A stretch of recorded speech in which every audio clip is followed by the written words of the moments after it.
Alright, so I just couldn't quite let the spindle brake stop holder thingy that I made the first time around go. I wasn't terribly happy with it, so I built something a little bit different. I think you can kind of see the mechanism there on the top of the mill.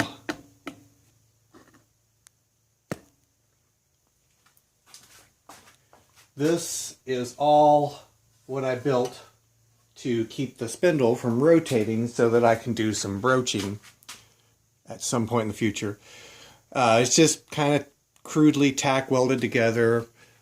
Couple of hinges in the back here, half of a hinge here, just a piece of pipe that I cut down to size and split down the middle, welded on a little bushing or sleeve or whatever you want to call it there. The last thing I need to do yet is I want to tack weld this bolt to it so that so it'll be a little bit quicker and easier to attach and unattach there.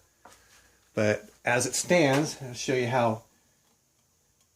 This is what I was talking about in the last video about this, about doing a mechanism that was a little bit like an airplane's landing gear, giving myself enough freedom of motion on the assembly back there so that it can pivot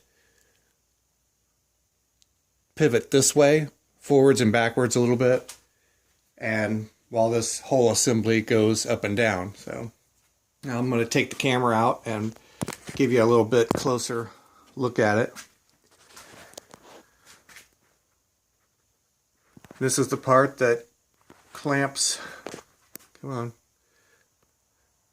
clamps to the to the head of the spindle. Come on, you can focus. Maybe you can't focus. There it is.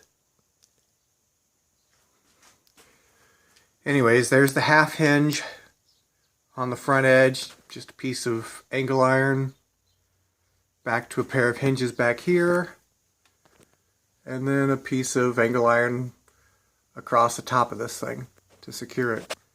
So, I mean, it's pretty rudimentary, pretty straightforward, but it is going to be super effective, I think.